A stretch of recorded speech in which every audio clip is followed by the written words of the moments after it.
This show is sponsored by BetterHelp. What's something you'd love to learn? As an adult, do you make time to learn new things as often as you'd like, or is that lost in childhood?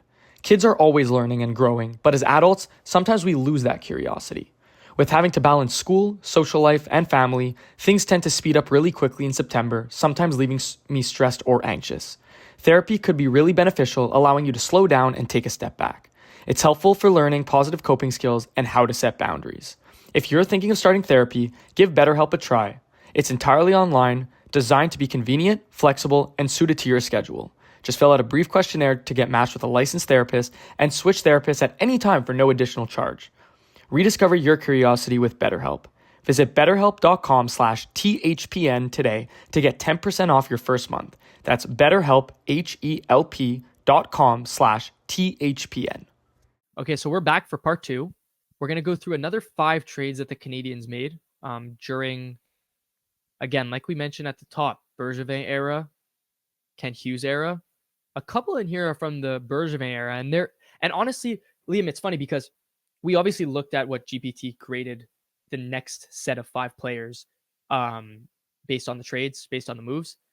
The first 5 we were pretty stagnant on. Like, we were pretty consistent in terms of saying, like, those were good trades. The Canadiens hit the nail on the head there.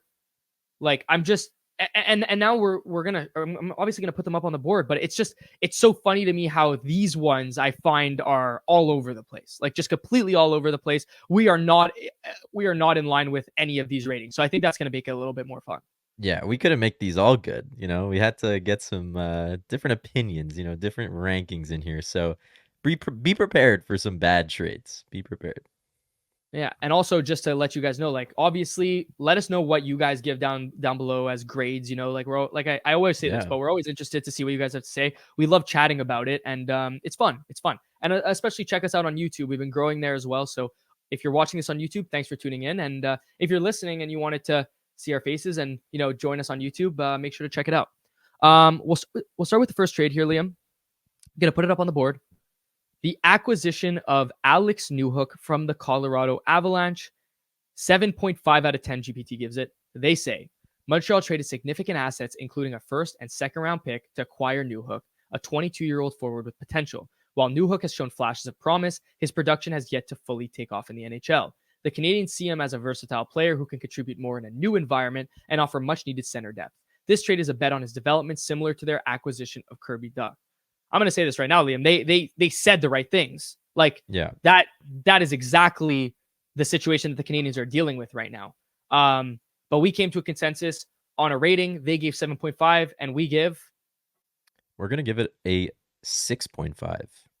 And yeah, just going into the reasoning. Again, ChatGPT gave a lot of good reasons. He's shown his speed. He's shown some flashes of promise. It's just the consistency, and I think more importantly, the assets that we had to give up in order to get him. Look, Newhook was a first-round pick.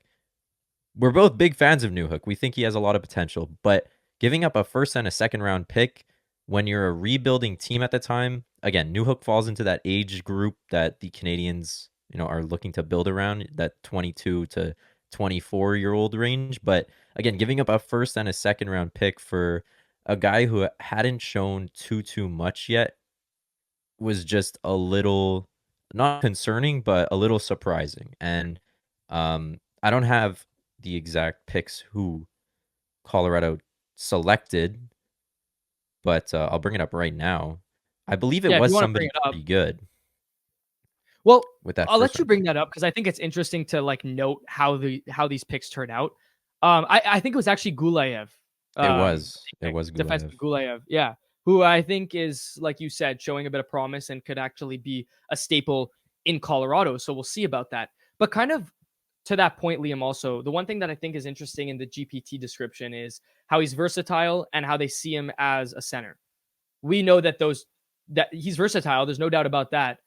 But the center thing is clearly a bit off because obviously this is looking at it before they acquire Laine, but with the acquisition of Laine, now he gets bumped down a little bit. And on top of that, I don't see him as a third line center in this league. I see him more of as a guy that's a speedy winger who's more of a one-dimensional player with a very limited skill set And that's okay as a third line guy, no problem. But like you said, to go out and give up a first and a second, look, he was a mid first round pick. There's no doubt about that. They compared the trade to Kirby Dach.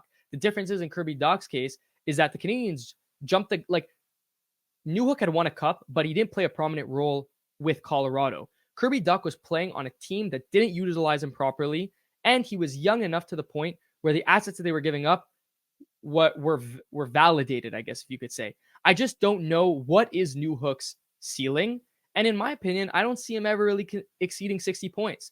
If he could be a 60-point guy in a third line role, or a 50-point guy in a third line role on a cup winning team, by all means. I just don't know if what we gave up will actually validate Newhook's talent, I guess. Yeah, we don't know if those assets will equal the production that Newhook will bring. And not to mention that second round pick that Colorado received from Montreal was flipped 1-for-1 for Ross Colton, who put up 40 points with the Avalanche last year. So, I mean, looking at it, Ross Colton plays a pretty big role on a third line.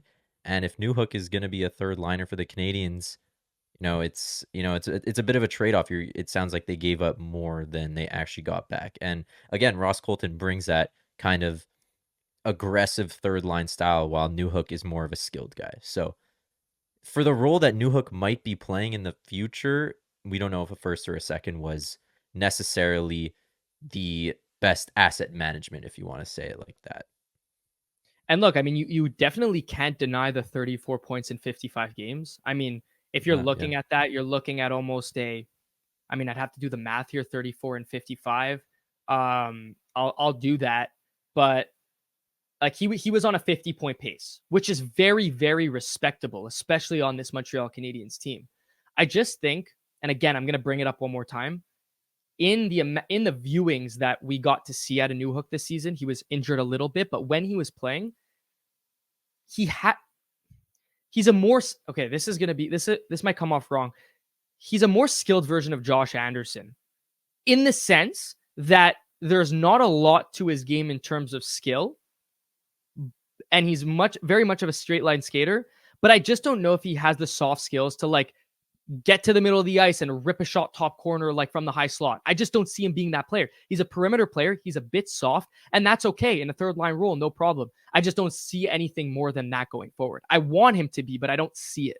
Yeah, let me ask you, would you use that first and second round pick to trade for a guy at the deadline instead? Like, I want to say like a vet. I'm trying to think somebody off the top of my head, but would you go out and try to use a first and a second, which does have a lot of value at the deadline, for a guy could crack a top 6 for the Canadiens to push for a playoff spot, or keep Alex Newhook as a third line guy? I feel like it's an obvious answer.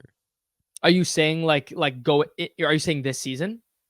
Yeah, I'm saying future? Just like in general, would you rather use a first and a second round? Like, again, it depends on where the Canadiens would be, but I feel like, I'll just answer it myself. I feel like having a first and a second round pick will get you a lot at the deadline, which can help you acquire a forward, let's say, because the Canadiens are always in needs of forwards. Bring in a pretty skilled, more of a vet forward and re-sign him, rather than have a guy like Alex Newhook, who's, again, doesn't seem like he has a prominent role on this team in the future. I agree. I just think it's so tough to judge, because if you look at Alex Newhook's career, he was over point per game at BC in both 2019, 2020, and in 2020, 2021. He's 23 years old. They literally took the exact same approach as they did with Kirby Dach, like I mentioned at the top. Then you look at his first season with Colorado, he played 6 games. He went 3 points in 6 games. Then he went 33 points in 71 games. They won the cup. Then he went 30 points in 82 games. He regressed. Then the Canadiens acquired him. He had his highest point totals in a total of 55 games. Maybe we're not giving Newhook the respect that he deserves. Maybe because technically speaking, he's in a bigger role with the Canadiens, and he just outproduced any other season that he's had with a stacked Colorado team. So, look, he's 23 years old. We'll give him some time. Again, we might be giving him a little bit more of a hard time than he deserves, but I just think that, with that being said, it's definitely tough to gauge. 6.5 out of 10 for right now, I think, is very, very fair. GPT gives a 7.5. Fine. I think that's also fair. I think this is one of those things where it's definitely a wait and see. Yeah, We got to see it progress. And obviously, we're both hoping Newhook turns into that top 6 guy. I mean, right now, maybe he isn't, but again, he was a first round pick. He has the potential. There you go. So we'll move on to our next trade here that we have. This was in the Bergevin era. So actually, no, excuse me, not in the Bergevin era. Acquiring Toffoli was in the Bergevin era. Getting rid of Toffoli wasn't, if I'm not mistaken. I believe you're Um, correct. yeah. So there was a lot that went on during that time. Trading Tyler Toffoli to Calgary, 8 out of 10. Toffoli was a key offensive player for Montreal, but trading him to Calgary provided the Canadiens with young assets that align with their rebuild timeline. Montreal gained Emil Heineman and a first-round pick, both valuable future assets, while also shedding salary. While Toffoli was productive, the trade fit Montreal's long-term objectives.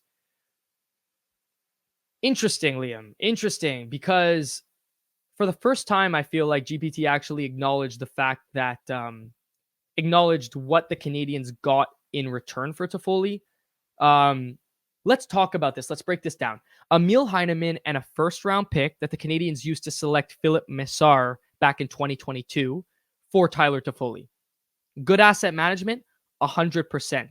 But I know that you have comments on this, so I'm going to let you take it away. But I think Toffoli brought something to this team that intangibles that were actually pretty valuable.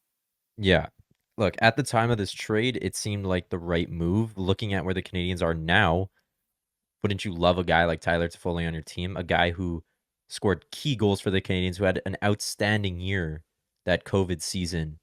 And look, I'm a fan of Emil Heineman. I think he can be a good NHLer. I think gaining a first round pick for a guy who was already on his way out because the Canadiens were such a bad team made a lot of sense. But this reminds me of the Sean Monahan situation. It's a guy you'd love to have on your team now. I mean, although you got good assets in return, he could be a key player on this team to help develop the younger guys. And I think losing out on Tyler Toffoli is, it's unfortunate for the Canadiens because I think he would bring a lot to the table. I think it's also really interesting, and I think that this is a very, and we never gave our grade, by the way. So they gave an 8 out of 10. We're going with a 7 out of 10. We're going with a 7 out of 10 for this move. And I think another important part, there's two things. Firstly, the Emil Heineman part. I think Emil Heineman, and guys, by the way, we also started our website, HabsCulture.com. So make sure to go check out. We do weekly and bi-weekly blogs, which is a lot of fun, and you could check out all our content there. We did a blog talking about the camp, the rookie camp that started today. Emil Heineman will be at camp. He will be at camp, and I think that he's one of the players that we talked about in the blog that has a ton to prove, because I think that his time, quote unquote, is expiring to prove to this Montreal Canadiens brass that he belongs in the big leagues and that he's not just a consistent AHLer. Because we talked about this, Liam. Is he good enough to be a top 6 NHLer? I don't know. And does he fit the profile of being a bottom 6 NHLer? Not really, because he's not that gritty guy. He's more of that skilled guy. He's that Max Pacioretty build. So I don't know. That's the first thing. The second thing is the Philip Messar comments. Like, I know it's early. I know he's young. But personally, I'm starting to lose faith in Philip Messar as a player, and I'm losing faith in the fact that he could have a prominent role on this Montreal Canadiens team going forward.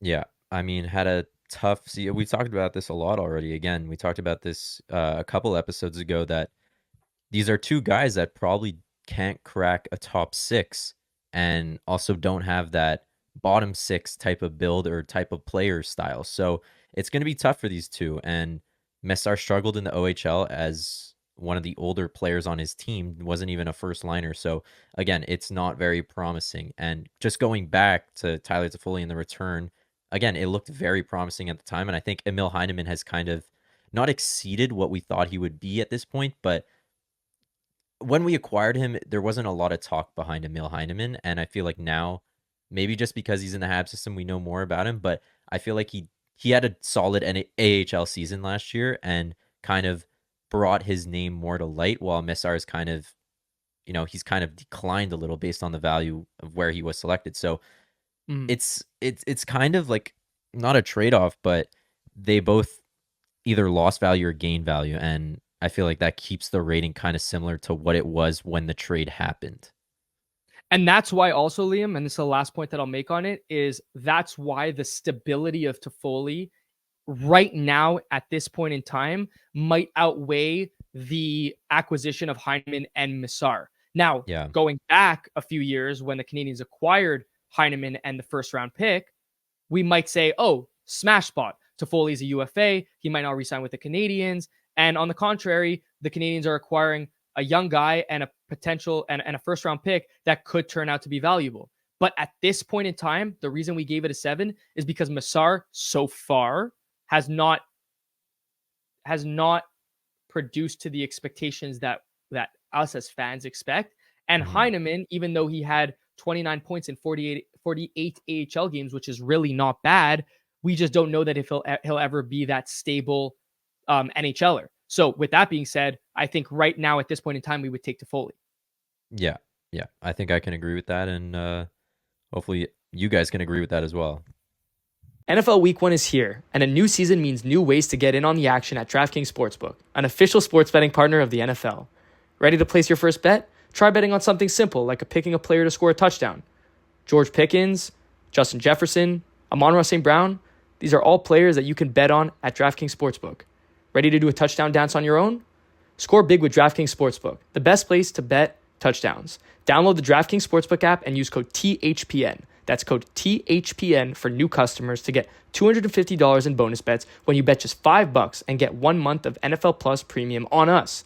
Only on DraftKings. The crown is yours. Gambling problem? Call 1-800-GAMBLER. In New York, call 877-8-HOPE-NY or text HOPE-NY 467-369. In Connecticut, help is available for problem gambling. Call 888-789-7777 or visit ccpg.org. Please play responsibly. On behalf of Boot Hill Casino and Resort in Kansas, 21 and over. Age and eligibility varies by jurisdiction. Void in New Hampshire, Oregon, and Ontario. Bonus bets expire 168 hours after issuance. For additional terms and responsible gaming resources, see dkng.co/ftball. NFL Plus Premium offer available only to new and former NFL Plus subscribers. Additional NFL Plus Premium terms at nfl.com/terms.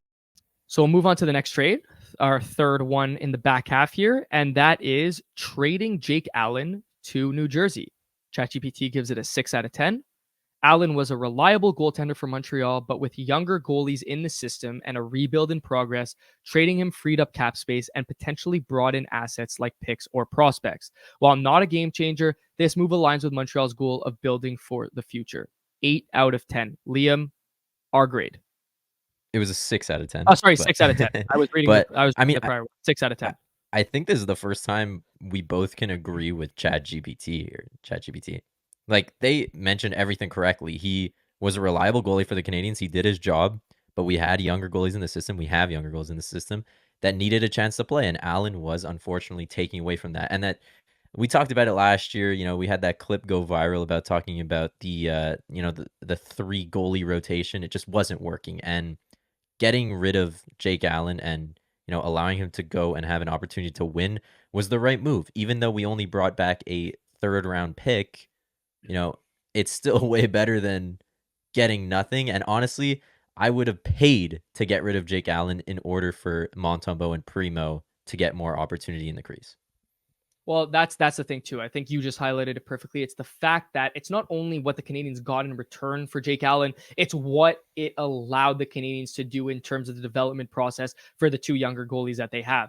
And let's not forget, obviously, years down the line, but Jacob Fowler's in that system too. And not that Jake Allen would have got in the way, but if Jake Allen's getting in the way of Primo and Montembeault right now, what does that say about when Fowler is ready to make a jump and all of a sudden we're dealing with, guys that haven't proved themselves because there was like a roadblock, I guess, or like a logjam because of Jake Allen. And then now all of a sudden Fowler's the guy of the future and you have to throw him in. And we haven't even been able to see enough out of Primo or Montembeault to make a fair assessment based on those 2 guys. Obviously, I'm speculating here, but my point is that you get rid of the problem, which is creating a logjam at the goaltender position, because I don't think that there's any teams except for maybe one other that carry 3 goalies at a time. I think it was the Sabres a couple of years ago.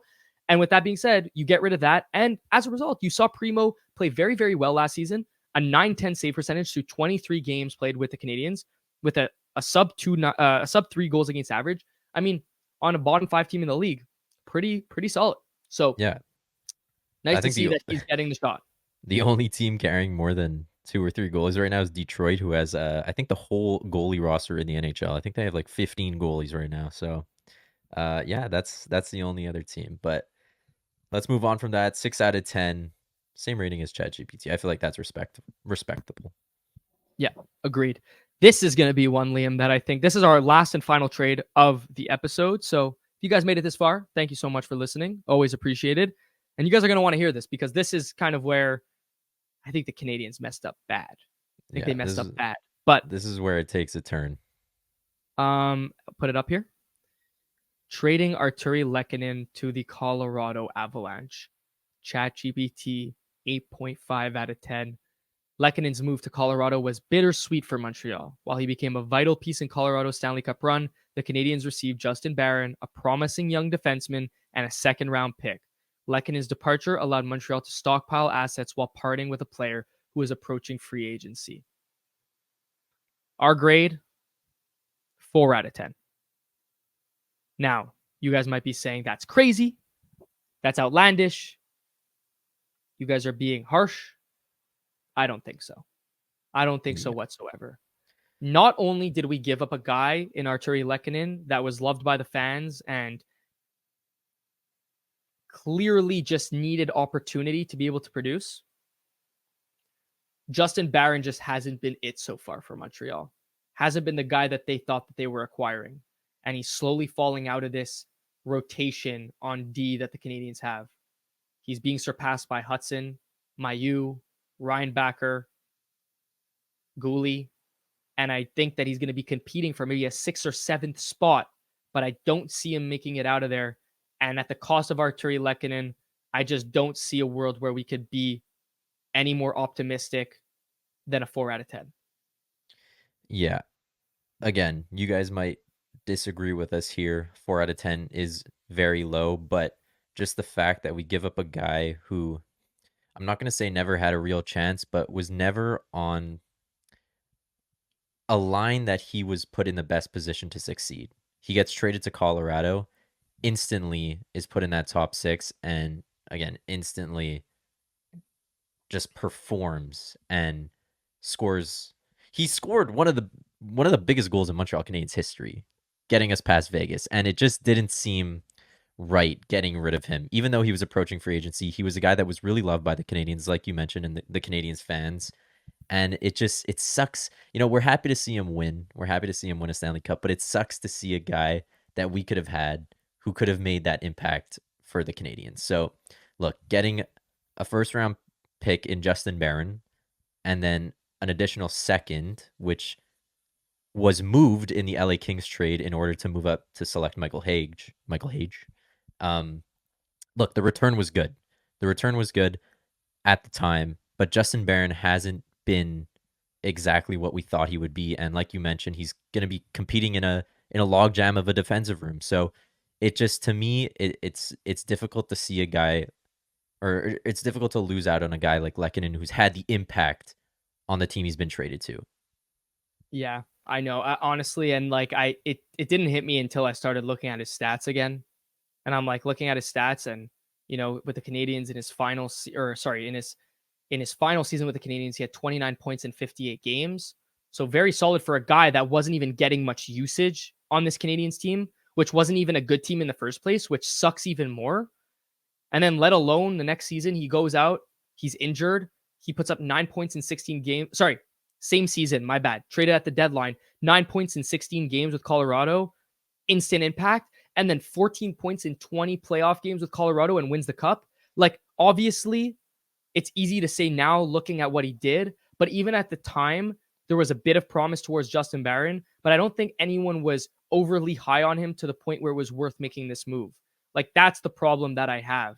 And then now he's done 51 points in 64 games and 34 points in 45 games with Colorado. Like, he's playing with McKinnon, Rantanen, Landeskog, Makar. Like, obviously there's going to be point production, but I mean, like we say all the time, if he wasn't a good player, like we look at McDavid, he plays with guys sometimes and they just don't produce. Lehkonen is good enough. He's more than good enough. And it just sucks that like He's 29 years old, which is crazy to me now that he's 29 years old. He was a second round pick in 2013 by the Canadiens. But point being is that he's 29 years old. And like now looking at the construction of our team, it's obviously easy to say now, but it would be very nice to have him. Yeah. And, call me crazy, but I don't think Colorado has that good of a run. Maybe they don't win the Stanley Cup without Artturi Lehkonen. He scored the clinching goal to send them to the finals against Tampa Bay. And then I don't know his final stats exactly, but I can remember he scored a couple key goals. So that's a guy who shows up in the playoffs, exactly what any NHL team needs. And, look, the Canadiens lost out on him. Again, maybe at the time it made sense because he was approaching free agency, was going to ask for a couple million, which maybe didn't make sense at the time for the Habs. But looking at it now, what we received doesn't compensate for the performance and the production Lehkonen has on the Avalanche. No. And just a last thing to highlight on this trade, right? It's like looking at Justin Barron, right? Because we can highlight everything that's great about Artturi Lehkonen, but at the end of the day, Justin Barron, looking at his stats, because stats don't mean everything. You also have to look at like how good is he defensively, how well, how does his first pass look, hockey IQ. But if we're just looking at strictly surface stats, the one thing that jumps out to me right off the page is the fact that his production decreased in Laval from 2022 to 2020 to last season. He put up 16 and 25 in his first season with Laval, and last season 11 and 32. And you want me to tell you why, Liam? It's not only it doesn't really have to do anything. It doesn't have to do anything with his actual skill. It's more the fact that Logan Mailloux just had that instant impact in Laval last year. Yeah. And that just goes to show you that there are, like I mentioned at the top of the Barron trade, there's guys surpassing him. There's guys surpassing him quickly. And it sucks because you hope that a guy like Barron turns out. He's a 25th overall pick in 2020. But right now he's not giving us any reason to, and he's just slowly losing his spot and losing minutes and losing valuable minutes. And like even a guy like Struble is outplaying him. He's making more of an impact on this Canadiens roster than Barron ever did. So it sucks, but like I guess the Canadiens have to bite the bullet in this sense. And that seems like the trend with all the trades that the Canadiens seem to have lost that we covered so far. Like we're talking about Messar, who again is kind of losing that role, losing that spot because of his production, is just declining. So, and again, you're giving up a guy who played a key role on the team. So that seems like the trend why the Canadiens are losing trades. But I think we can safely say after going through all these trades that the Canadiens have been on the better side of the return. Little voice crack there. No doubt. I would say with Kent Hughes, they're probably at like an 80% success rate.